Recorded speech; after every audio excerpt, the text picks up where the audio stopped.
Yahoo! Hello, hello, hello mga masters and mga ka-G! Good morning, good morning, good morning, good morning, good morning po sa inyong lahat dyan sa Pilipinas at sa buong Asian countries at kung saan man kayong lapalop ng ating daigdig ay hayaan nyo muna kaming ni G, the green girly kitty patuti iguana, na batiin po kayo ng good morning, good noon, good afternoon, good evening at good night na po sa mga ready ng matulog. At welcome, welcome, welcome po sa ating episode.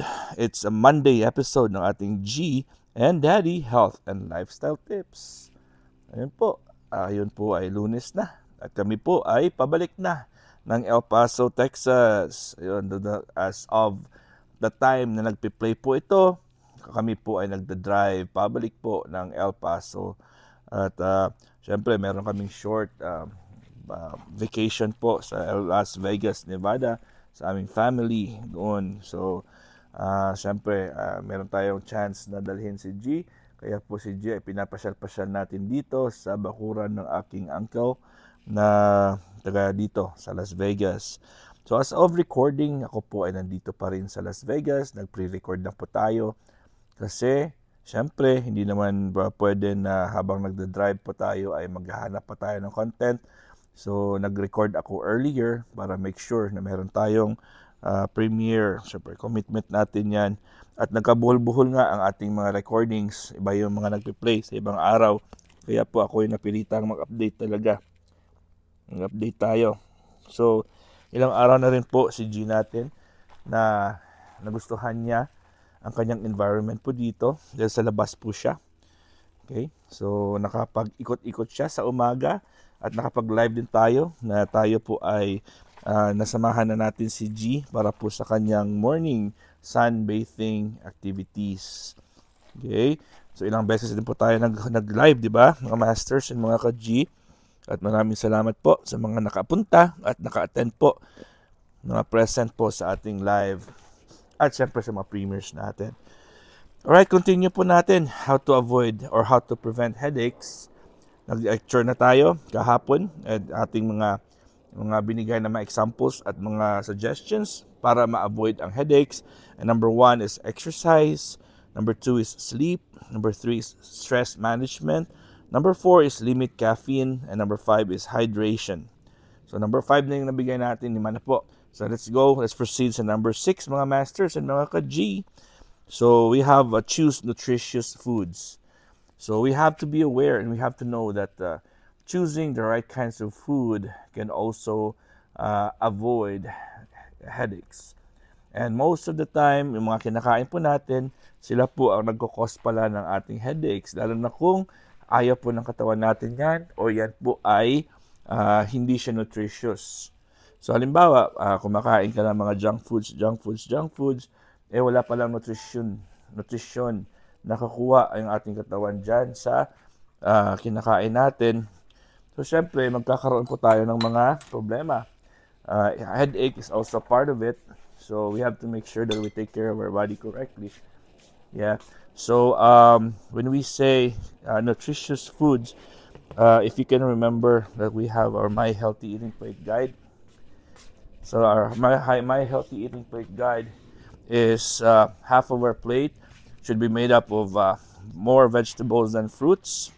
And also on the other side is more grains or darker grains than proteins. And so that's called My Healthy Eating Plate Guide. And it's very important that we have to have them present on our plate just to make sure that for breakfast, lunch, and dinner, our body is properly fed. And especially for those who are working physically. Sa mga nagtatrabaho dyan na physical yung kanilang mga trabaho, like yung mga nasa gym or nasa mga carpenters, mga nag-aalaga sa mga bata o sa mga matatanda, mga nurses, yun, di ba, mga police, yung nagtatakbo palagi or merong mga firefighter, syempre doctors din kasi yung mga doktor ay araw-araw din po sila nagtatrabaho, rounds ng rounds, kung minsan po hindi na sila makakain, di ba? So very important talaga ang eating nutritious foods. And siyempre sa bata pa lang, kailangan na po natin ay turuan sila paano kumain ng healthy foods. Huwag po silang bigyan ng mga junk foods lang palagi at mga candy. Kasi once po ang mga bata ay umpisahan na mabigyan po ng mga candy, ay pipiliin na po ng dila nila at saka ng brain nila yung mga matatamis. So kung hindi matamis, halimbawa yung mga gulay na hindi masarap, ayaw na nilang kainin kasi nasanay na po ang kanilang brain, nasanay na po ang kanilang dila sa matamis. Diba, mga masters and mga ka-G? Does it make sense? Okay. So, next po is keep a headache diary. So, sa mga palagi po nag-headache at palagi pong sumasakit po ang kanilang mga ulo, there is a suggestion or there is this what we call the headache diary. So, susulatan niyo po, magsusulat po kayo kung anong oras at anong intensity. Di-describe niyo po kung anong kasing headache po yan, kung throbbing po yan, kung parang stabbing po yan, or may mga numbness, or mga brain fogs, or mga different may mga descriptions po yan na pwede nating pag-aralan or pwede nating i-research just in case na meron kayong mga regular headaches or headaches na sinasabi nating palaging bumibisita po sa inyo. So let's say for example, sa isang linggo po, 3 beses ka nag-headache. So ililista mo talaga yan, magagawa ka po ng headache diary para malaman po kung ano po yung nagawa mo na nag-contribute po. Halimbawa, may kinain ka at doon mo pala nalalaman na sa tuwing kinakain mo yan, doon pala ikaw nagkaka-headache. O diba? So meron talaga tayong kailangan identify po natin kung ano ang mga ginagawa mo or anong nakain mo or anong oras, particularly anong oras na umaatake yung headache. O diba? So marami pa yan mga masters and mga GSE, marami pa yan. There's a lot of basis kung paano natin yan masulat. Basta ang importante po dyan, maggagawa ka ng headache diary para po ay malalaman mo, matitrace mo, at once na ikaw ay bumisita na po sa iyong doktor, ay ipapakita mo yan at babasahin yan ng doktor or kung sinong specialist man yan at doon sila magsasabi kung ano po yung problema mo. Kasi meron mga patterns po. May mga patterns po yan. So pag may mga patterns po, yan, doon nila ititrace yan at pwede nilang maiko-connect yan kung ano man ang klase, kung ano man ang sanhi ng headache kung na meron ka. Diba? So paikot-ikot lang po si G natin, no? Tingnan niyo, ang ganda ng kanyang environment, ang laki ng kanyang lugar. Okay, mga masters. So let's the next is of course drink water. So drink water is also hydration. Pero yung hydration po na na-discuss natin kahapon, syempre maraming klaseng hydration ang pwede mong inumin. Diba? May mga mineral supplements kung pwede ka pang uminom ng mineral water or mineralized fortified na mga liquids. This time, we encourage you to drink enough water. So, water is different from just whatever liquids because water is just plain H2O. So, 75 to 80% of our body is made up of water. So, we have to make sure that lahat po ng ating cells, lahat po ng ating tissues and organs are properly hydrated. Of course, by the presence of H2O or water. Okay? So, as much as possible, we need to have 6 to 8 glasses of water every day. Kung hindi po water, ay pwede ka mang uminom ng ibang mga liquids like non-caffeinated na mga teas, or we can do fresh juices or soup, or you can also have coffee or chocolate drinks or milk.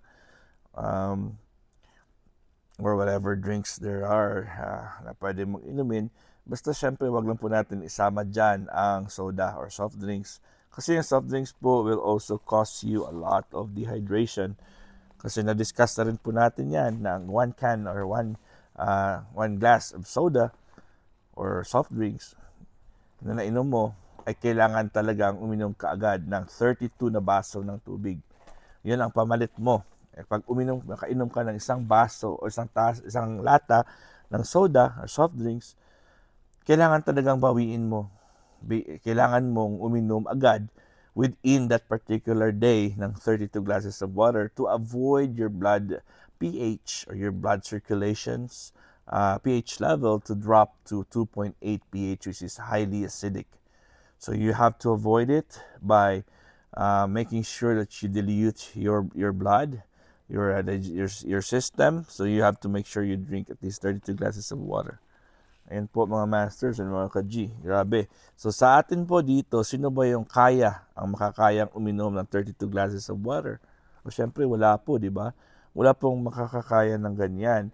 Kaya as much as possible, avoid nyo na po ang uminom ng soda para wala na po kayong option kung maiinom ka ba ng 32 glasses of water or hindi. So it doesn't matter if it's regular or diet soda. Pareho po yan sila.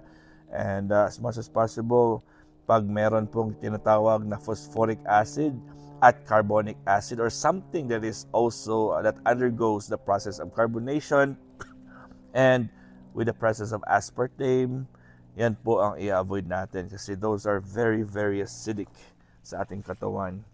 Di ba mga masters and mga ka-G? So hanggang dito lang muna tayo ha.